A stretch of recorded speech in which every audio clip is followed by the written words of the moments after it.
Welcome back, America. I'm Hugh Hewitt. Thank you for listening today. I've been doing this for so long, 35 years, that I always have antenna up for when someone comes along that I can look forward to watching and listening to in my retirement.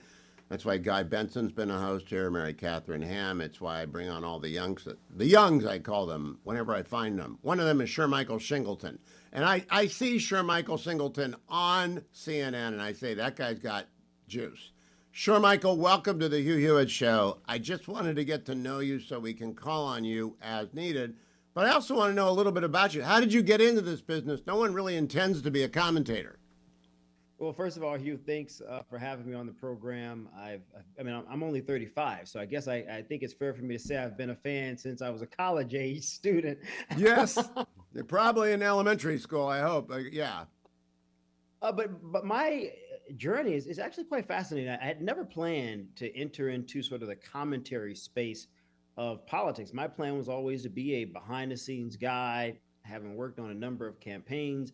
My hope was at some point to run for office myself. I have no plans or desire to do that anymore. I don't think Washington functions the way it should, so I'm not even interested in that. But I happened to be working for Dr. Carson at the time. And this was when One America News was a lot bigger, I would argue, than what they are today, meaning they were all across, they had channels all over the different satellite cable providers compared to now. Their reach was a lot broader in terms of mainstream. And so I was in South Carolina, and we had just launched a campaign during Dr. Carson's presidential bid to focus on targeting Black men in particular. And it was very sort of an unusual strategy. I had put the strategy together. And OAN at the time did a story. I'll never forget this. We were in South Carolina. They did a story, sent out a reporter, camera crew, et cetera. And I did an interview with them talking about why I believed, I guess this was in, God, what was this, 2016 maybe, Hugh? 2017 maybe? Yep. Why I believed that Black men were ripe for political engagement and targeting for Republicans. And I just sort of laid out what my thought process was and what the overall strategy was in terms of operational efficacy. And after the end of the interviewer said, you're really good at this. You should consider getting into media. And I was like, oh, okay, maybe. Fast forward months later, I did another television hit, and the person said the same thing. And that's how I eventually segued myself into sort of television commentary. Well, you're in a great place now because you're working with people like Jamie Gangel and a bunch of people like Mark over there. Preston is my favorite CNNer, although you can't repeat half of what he says. It'll get FCC fines all over me. But you got a great group of people to work with. I'm curious, Shermichael, what's the backstory? Where are you from? Where'd you go to school? What did you intend? What's your family like? Yeah. So I'm from the South, the deep South. Grew up in New Orleans, moved to Texas at about 10 or 11 years old. Went to Morehouse College for undergrad, the same school as Dr. Martin Luther King and Spike Lee and Samuel L. Jackson, a bunch of other sort of prominent men. And again, my plans always were to run for political office. I remember being a middle school student in Texas, and I started something called a Teenage Republican Society, TARS. Most people don't even know that this even exists, but guys, it's a thing that Republicans start early. And so I started a TARS chapter. My tennis coach at the time, I used to play tennis, decided, he said, hey, I'll sponsor, because you needed a sponsor, just like in college. I'll sponsor the group. So I said, great, sponsor the group. We had an interesting, diverse group of students, maybe like 8 or 9 of us. Fast forward, graduate high school, I go to Morehouse. The first year, President Obama, former President Obama, was running. Eventually, he would be elected.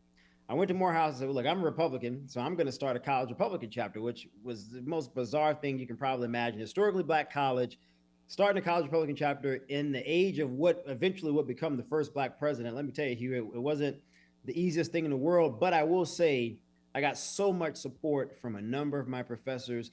My entire 4 years of undergrad, we had one of the most actively engaged campus organizations because we had a lot of debates. We used to bring in different individuals from Georgia, including the current governor of Georgia at the time. He had, I think, a state legislative role. He came. Oh, yeah, Kemp was in the legislature. Brian Kemp. Yep. Kemp came and spoke before the group. Karen Handel, Hugh, I don't know if you remember Karen Handel. Oh, yeah, absolutely.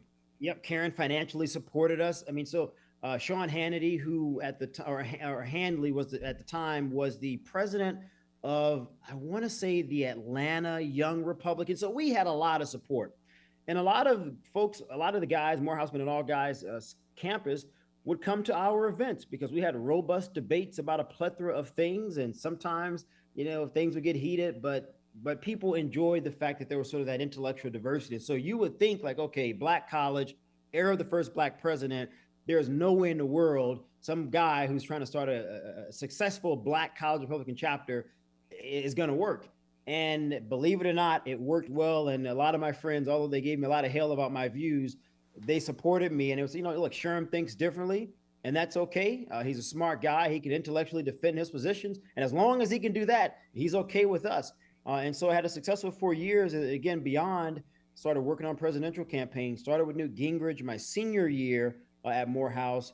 After finishing Morehouse, Newt dropped out of the race. Mitt Romney became the nominee of the party at the time. I worked for Romney. And then again, fast forward to Dr. Carson. Dr. Carson drops out, endorses President Trump. I sort of joined in a quasi role with Brian Lanza and some of those other guys, Boris, et cetera, who were communications advisors to the president, then candidate Trump in 2016, 17. And so did that for a couple of months. The president appointed Dr. Carson to HUD. I went into HUD briefly with Dr. Carson, and then again back into the political commentary space. So now, last question, and I hope you'll come back often. When I was your age, I didn't have to worry about everything I said. I could say something really dumb, and no one was videotaping it, and it wouldn't show up online forever, and a column would go away. Nobody could access it. You now live in 24/7, 365, record around. Everything is recorded. Have you considered that? I mean, we got 1 minute. Are you looking forward to that life for 35, 40 years like I've been doing it for 35 years? Hugh, my great-grandfather, who's deceased now, was a military vet, West Point graduate, would always say, don't be afraid. Don't say things in private that you're not willing to say in public. And I never quite understood the ethos of that until I got older. And that's not to say, look, I'm a guy. I talk a lot of crap with my guy friends. You see, I got an AR-15 behind me. I'm a big gun guy. So we talk a lot of smack. And I think that's just what guys do. But if I'm comfortable enough, if someone said, well, you said this, I said, hell yeah, I said it because I'm a guy. And that's just the way guys talk amongst guys.